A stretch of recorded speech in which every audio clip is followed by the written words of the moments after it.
Welcome to the channel guide pharma line. आज के इस वीडियो में हम बात करने वाले हैं B pharma first year first semester के subject human anatomy and physiology के बारे में। अपने प्रीवियस वीडियोस में हमने एचएपी के स्कोप और उसके इंट्रोडक्शन को समझ लिया था और साथ ही साथ एनाटॉमिकल टर्मिनोलॉजी को भी हमने डिटेल में स्टडी कर लिया था। और आज की इस वीडियो में हम अपने next topic level of organisation के बारे में बात करेंगे। तो चलिए आज की वीडियो को स्टार्ट करते हैं। तो अब हम सबसे पहले लेवल ऑफ ऑर्गेनाइजेशन को समझ लेते हैं। तो लेवल ऑफ ऑर्गेनाइजेशन में क्या है कि all the human bodies are organised at many different level. तो जितनी भी ह्यूमंस की बॉडी है ये डिफरेंट लेवल्स से मिलके बनी हुई है, ये एक डिफरेंट लेवल से ऑर्गेनाइज्ड है। और ये जो ऑर्गेनाइजेशन है यानी कि the level of the organisation of the living things from the smallest to the largest. तो जितने भी ह्यूमंस की बॉडी ये जो ऑर्गेनाइज्ड है लेवल्स में, ये स्मॉलेस्ट से लेके लार्जेस्ट तक होता है। ये स्मॉलेस्ट से लेके लार्जेस्ट तक ऑर्गेनाइजेशन ये होता है। मतलब कि कोई भी जो ह्यूमंस की बॉडी है वो जो ऑर्गेनाइज्ड है लेवल्स के फॉर्म में, वो छोटे से लेके बड़े लेवल्स में ऑर्गेनाइज्ड होती है। जैसा कि हमने आपको पहले ही बता दिया है कि लेवल ऑफ ऑर्गेनाइजेशन में हम सबसे स्मॉलेस्ट यूनिट से स्टार्ट करते हैं और सबसे लार्जेस्ट यूनिट पे जाते हैं। तो लेवल ऑफ ऑर्गेनाइजेशन को समझने के लिए हम आपको एक बेसिक एग्जाम्पल देते हैं जिससे कि आप इस ऑर्गेनाइजेशन को समझ पाओ अच्छे से। तो देखिए, लेवल ऑफ ऑर्गेनाइजेशन के लिए जैसा कि हमने आपको पहले ही बताया कि स्मॉलेस्ट से लार्जेस्ट यूनिट तक हमें जाना है। तो अगर हम बिल्डिंग्स की बात करें तो जो बिल्डिंग है वो हमारी लार्जेस्ट यूनिट है और जो उस बिल्डिंग्स को बनाने में जितनी भी चीज़ों की ज़रूरत पड़ी है वो सभी स्मॉलेस्ट यूनिट है उस लेवल तक पहुंचने के लिए। तो लेवल ऑफ ऑर्गेनाइजेशन क्या होगा? Level of organisation raw material से लेकर के जो बिल्डिंग हमें ऑब्टेन हुई है वहां तक पहुंचने में जितनी भी चीज़ें यूज़ हुई उन सभी को हम बोलेंगे लेवल ऑफ ऑर्गेनाइजेशन। जैसे कि गिट्टी हो गई, बालू हो गया, सीमेंट हो गया, ईंटें हो गई, ये क्या है? सबसे प्राइमरी यूनिट्स पे आएंगे लेवल, ये रॉ मटेरियल्स आएंगे लेवल ऑफ ऑर्गेनाइजेशन के लिए। अब इन सभी को जोड़ करके दीवार बनेगी, दीवार को जोड़ करके एक रूम बनेगा, रूम को जोड़ करके घर बनेगा और घर को जोड़ करके वो बिल्डिंग बनेगी। सेम ऐसा ही लेवल ऑफ ऑर्गेनाइजेशन ह्यूमन की बॉडी में पाया जाता है। और ये ह्यूमन की बॉडी में लेवल ऑफ ऑर्गेनाइजेशन कैसे काम करता है ये हम अब समझ लेते हैं। सेम ऐसा ही होता है ह्यूमन के केस में।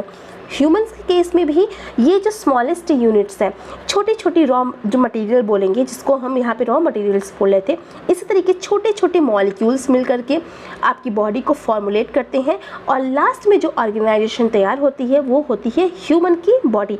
तो ह्यूमन की बॉडी ही मेन ऑर्गेनाइजेशन का जो सबसे लार्जेस्ट पार्ट होगा वो ह्यूमन होगा। और उस ह्यूमन की बॉडी को बनाने में जितने भी छोटे छोटे चीज़ें इस्तेमाल की गई हैं वो उनके लेवल ऑफ ऑर्गेनाइजेशन होंगे। मतलब क्या है, यहाँ पे हमें छोटे से बढ़ते हुए क्रम में जाना है और लास्ट में हमारा जो सबसे लार्जेस्ट यूनिट होगा वो ह्यूमन होगा, वो पर्सन होगा जिसकी हम लेवल ऑफ ऑर्गेनाइजेशन के बारे में बात करेंगे। तो ये होता है level of organisation in simple term. अब हम इसके बारे में देख लेते हैं। ऑर्गेनाइजेशन की बात करें तो बॉडी में जो हमारा बॉडी है उसका लेवल ऑफ ऑर्गेनाइजेशन क्या है? एटम्स है, देन मॉलिक्यूल्स है, देन मैक्रोमॉलिक्यूल्स है, देन ऑर्गेनेलीज है, देन सेल है, देन टिश्यूज़ है, देन टिश्यूज़ के बाद organs, then organ system and then organism. Organism हमारा ह्यूमन होगा। ऑर्गेनिज्म कौन है? ऑर्गेनिज्म हमारा ह्यूमन है। तो ये है हमारा लेवल ऑफ ऑर्गेनाइजेशन। एटम से मॉलिक्यूल, मॉलिक्यूल से मैक्रोमॉलिक्यूल, मैक्रोमॉलिक्यूल से ऑर्गेनेलीज, ऑर्गेनेलीज से सेल, सेल से टिश्यूज़, टिश्यू से ऑर्गन, ऑर्गन से organ system and organ system से हमारा एक ह्यूमन तैयार हो जाएगा। तो ये होता है ह्यूमन का लेवल ऑफ ऑर्गेनाइजेशन। अब हम सभी लेवल ऑफ ऑर्गेनाइजेशन को एक एक करके पढ़ लेते हैं कि ये कैसे, ये लेवल ऑफ ऑर्गेनाइजेशन जो है ये किस तरीके के लेवल ऑफ ऑर्गेनाइजेशन होते हैं। बात कर लेते हैं अपने लेवल ऑफ ऑर्गेनाइजेशन के बारे में। तो जो हमारा पहला है वो है एटम्स। तो एटम्स क्या होते हैं? तो एटम्स क्या है? तो जैसे कि हाइड्रोजन है, सोडियम है, क्लोराइड है, ये सभी एटम्स होते हैं। तो जैसे कि है ये क्या है? एटम्स क्या है? The smallest functional unit of the matter. जो सबसे स्मॉलेस्ट फंक्शनल यूनिट होती है मैटर की उसको हम एटम्स बोलते हैं। तो यहाँ पे वो एटम्स हो गया। नेक्स्ट है मॉलिक्यूल। अब देखिए, ये जो स्मॉलेस्ट फंक्शनल यूनिट है, इनको जब ये आपस में जुड़ती हैं, ये आपस में जुड़ती है, जैसे इसका एग्जांपल अगर हम देखें तो हाइड्रोजन हो गया, सोडियम हो गया, क्लोराइड हो गया।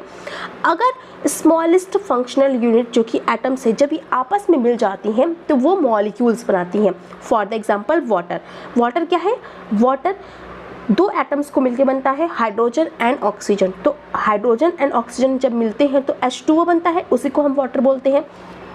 तो मॉलिक्यूल्स क्या होते हैं, the microscopic atoms combined into the structure known as molecules. It is a active chemical. जैसे कि हमने आपको बताया कि वाटर क्या है, मॉलिक्यूल्स से, और ये मॉलिक्यूल्स कैसे बन रहा है, ये दो एटम्स के मिलने से बन रहा है, H एंड O के मिलने से बन रहा है, हाइड्रोजन एंड ऑक्सीजन के मिलने से बन रहा है। अब ये जो मॉलिक्यूल्स होते हैं वो माइक्रोस्कोपिक होते हैं, ये माइक्रोस्कोपिक एटम्स होते हैं, और साथ ही साथ ये हमारे एक्टिव केमिकल्स होते हैं, यानी कि इनके पास एक एक्टिविटी होगी किसी भी काम को करने की। तो ये हमारे मॉलिक्यूल्स हुए।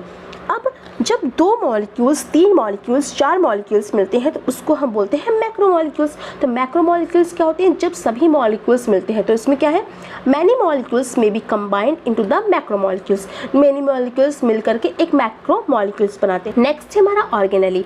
अगर हम ऑर्गेनेली की बात करें तो ऑर्गेनेलीज में क्या है, ऑर्गेनेलीज में क्या है, macromolecules in terms from the organelles which help to complete the intended function of the cell, specialised function within the cell. अब देखिए ऑर्गेनेलीज क्या होती है, ये ऑर्गेनेलीज जो होती है वो मैक्रोमॉलिक्यूल से मिलके बनती है, यानी जब ढेर सारे मैक्रोमॉलिक्यूल्स मिल जाएंगे तो एक ऑर्गेनेलीज बनेगा, ऑर्गेनेलीज बनेगा। और ये जो ऑर्गेनेलीज होगा ये कंप्लीट करेगा इंटेंडेड फंक्शन, यानी ये इसका कुछ एक फंक्शन होगा, ऑर्गेनेलीज का कुछ एक फंक्शंस होगा, और ये फंक्शंस क्या होगा, specialised structure within the cell. और ये एक स्ट्रक्चर्स जो होंगे इसके कुछ स्पेशल स्ट्रक्चर्स होंगे सेल के अंदर। तो सेल के अंदर एक स्पेशल स्ट्रक्चर्स होंगे, तो ये होता है हमारा ऑर्गेनेलीज। तो ऑर्गेनेलीज जैसे कि मान लीजिए हमने मैक्रोमॉलिक्यूल्स वाटर बता दिया, तो अब जब ढेर सारे मैक्रोमॉलिक्यूल्स मिलते हैं तो ऑर्गेनेलीज बनती हैं। ऑर्गेनेलीज जैसे कि माइटोकॉन्ड्रिया, RNA, DNA, ये जितने भी आपने हाई स्कूल इंटर में पढ़ रखे होंगे, सेल के अंदर जितने भी ऑर्गेनेलीज पाई जाती हैं उनको हम, वो कैसे बनती हैं, जब ढेर सारे मैक्रोमॉलिक्यूल्स मिलते हैं तब ये ऑर्गेनेलीज का फॉर्मुलेशन होता है। तो यहाँ पे ये ऑर्गेनेलीज बन गया। इसके बाद आता है सेल्स। सारी ऑर्गेनेलीज जब किसी भी जगह पे अरेंज होकर अपना एक फंक्शंस करने लगती हैं तो उसको हम बोलते हैं सेल। तो सेल क्या है, द स्मॉलेस्ट लिविंग यूनिट, क्योंकि यूनिट आपकी बॉडी में स्ट्रक्चरल एंड फंक्शनल यूनिट हमारी सेल होती है। और ये जो सेल होती है ये सेल्स क्या है, ये सेल्स हमारे स्ट्रक्चरल एंड फंक्शनल यूनिट होती हैं। और ये स्ट्रक्चरल एंड फंक्शनल यूनिट जो है वो क्या है, basic unit both structure and function unit of the human body है। इसके अलावा सेल्स आर द माइक्रोस्कोपिक, ये माइक्रोस्कोपिक होती है, मतलब कि माइक्रोस्कोप की हेल्प से देखी जा सकती हैं, और ये वेरी साइज शेप की भी होती हैं और फंक्शंस की भी होती हैं। तो सेल्स क्या है, डिफरेंट साइज शेप और फंक्शंस की होती हैं। और सेल्स जो होती हैं आपकी कैसे बन रही हैं, ये सेल्स आपकी बन रही हैं जब ढेर सारी ऑर्गेनेलीज मिल रही हैं। देखिए हमने जैसे आपको बताया कि mitochondria, RNA, DNA, Golgi bodies, ये सभी क्या है, ऑर्गेनेलीज हैं। अब जब ये सभी ऑर्गेनेलीज एक जगह पे इकट्ठा होती हैं तो वो सेल्स बनाती हैं। सेल्स कैसे बनी, ऑर्गेनेलीज के मिलने से, तो ये हमारी सेल्स बनेगी। अब क्या होगा नेक्स्ट, जब ये सेल्स यानी कि दो या दो से ज़्यादा सेल्स जब मिलती हैं तो सेल्स ग्रुप होकर के बनाती हैं टिश्यूज़। तो जब सेल्स इकट्ठा आपस में मिलने लगती हैं तो टिश्यूज़ बनते हैं। टिश्यूज़ कैसे बनते हैं, जब डिफरेंट ढेर सारी सेल्स मिलती हैं तो टिश्यूज़ बनते हैं। अब जैसे फॉर द एग्जाम्पल टिश्यूज़ क्या होते हैं, टिश्यूज़ वो है जैसे कि आपका कनेक्टिव टिश्यूज़ है। तो जब सेल्स ढेर सारी मिलके बनती हैं तो वो टिश्यूज़ बनाती हैं। तो नेक्स्ट पॉइंट क्या है, tissue, a group of the similar sales that work together.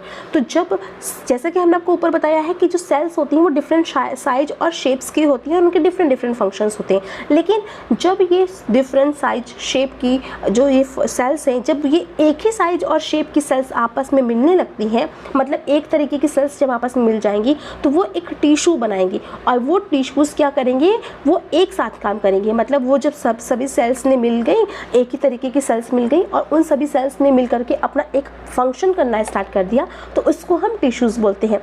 जैसे कि कनेक्टिव टिश्यूज़ हो गए, ये आपके टिश्यूज़ होते हैं। अब नेक्स्ट हम बात करते हैं ऑर्गन की।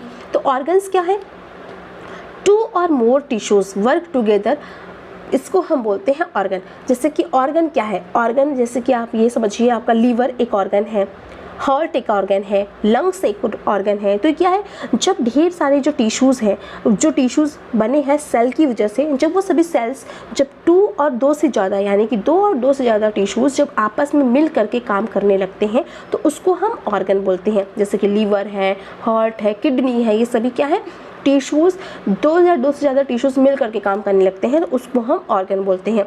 तो ये होता है हमारा ऑर्गन। नेक्स्ट है हमारा ऑर्गन सिस्टम। ऑर्गन सिस्टम्स क्या होते हैं, जब 2 या 2 से ज़्यादा 2 और मोर ऑर्गन्स वर्क टुगेदर, जब 2 या 2 से ज़्यादा ऑर्गन वर्क करते हैं टुगेदर तो उसको हम बोलते हैं ऑर्गन सिस्टम। फॉर एग्जांपल जैसे कि डाइजेस्टिव सिस्टम है तो ऑर्गन सिस्टम है डाइजेस्टिव सिस्टम, ऑर्गन सिस्टम का ही पार्ट है। और इस डाइजेस्टिव सिस्टम में आपका ईसोफेगस आता है, स्टमक आता है, स्मॉल एंड लार्ज इंटेस्टाइन्स आते हैं। तो इस तरीके से ढेर सारे ऑर्गन ने मिल करके एक फंक्शन को क्रिएट किया, एक साथ काम करना स्टार्ट कर दिया, तो उसको हम बोलेंगे ऑर्गन सिस्टम।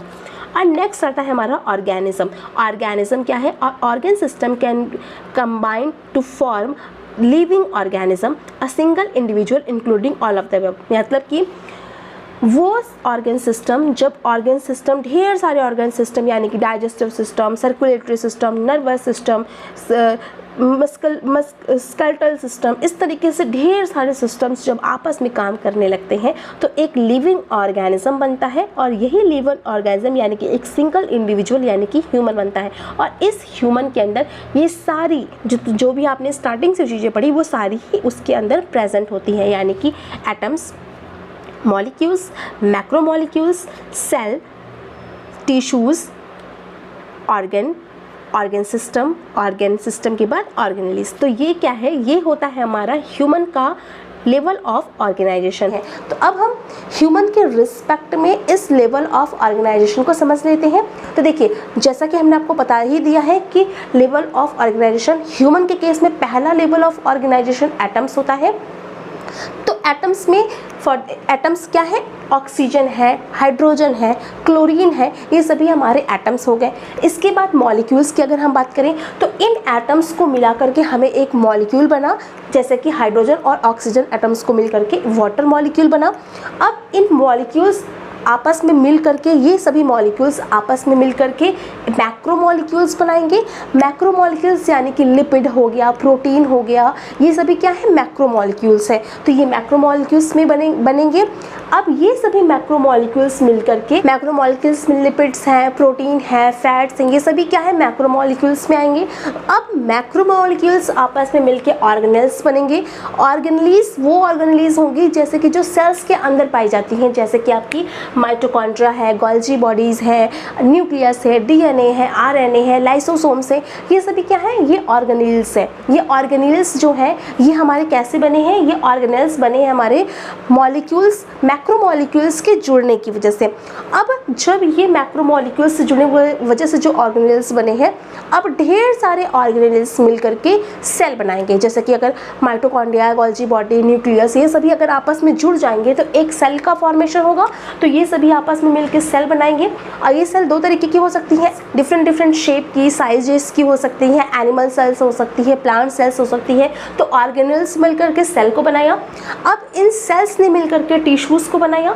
टिश्यूज़ जो हैं आपके, टिश्यूज़ भी बॉडी में डिफरेंट टाइप्स के पाए जाते हैं, जैसे कनेक्टिव टिश्यू है और भी डिफरेंट टाइप्स के टिश्यूज़ बॉडी में पाए जाते हैं। तो टिश्यूज़ बनेंगे और उन टिश्यूज़ को बनने के बाद जब वो टिश्यूज़ आपस में इकट्ठा होंगे तो वो ऑर्गन बनाएंगे। और ये ऑर्गन जैसे कि आपका स्टमक है, लीवर है, लंग्स है, किडनी है, ये सभी एक पर्टिकुलर ऑर्गन को बनाएंगे। तो और अब ये ऑर्गन आपस में मिल करके ऑर्गन सिस्टम बनाएंगे। मतलब जब 2 या 2 से ज़्यादा ऑर्गन्स आपस में मिलेंगे, मान लीजिए अगर हम ऑर्गन सिस्टम की बात करते हैं तो अगर ऑर्गन सिस्टम में क्या होगा, ढेर सारे ऑर्गन आपस में मिलकर काम करेंगे। जैसे कि अगर हम डाइजेस्टिव सिस्टम की बात करते हैं तो स्टमक है, इंटेस्टाइन्स है, ईसोफेगस है, ये सभी क्या है, डिफरेंट आपके ऑर्गन्स मिल करके एक साथ जब काम करने लगेंगे तो उसको हम बोलेंगे ऑर्गन सिस्टम। तो यहाँ पे ये ऑर्गन सिस्टम बना। और इन सभी ऑर्गन सिस्टम को मिला करके डिफरेंट ऑर्गन सिस्टम जैसे कि डाइजेस्टिव सिस्टम, रेस्पिरेटरी सिस्टम,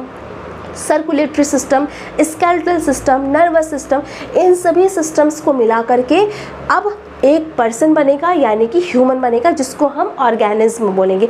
इस ऑर्गेनिज्म के अंदर ये सभी चीज़ें पाई जाएंगी। तो ऑर्गेनिज्म यानी ह्यूमन के अंदर ये सभी चीज़ें पाई जाएंगी। तो आई होप आज का ये वीडियो आप सभी को समझ में आया होगा, आपको लेवल ऑफ ऑर्गेनाइजेशन का कॉन्सेप्ट अच्छे से क्लियर होगा। तो आई होप आज का वीडियो आप सभी को समझ में आया होगा। मिलते हैं नेक्स्ट वीडियो में किसी और टॉपिक के साथ। अब आप इसका स्क्रीनशॉट ले सकते हैं। मिलते हैं नेक्स्ट वीडियो में। Thank you.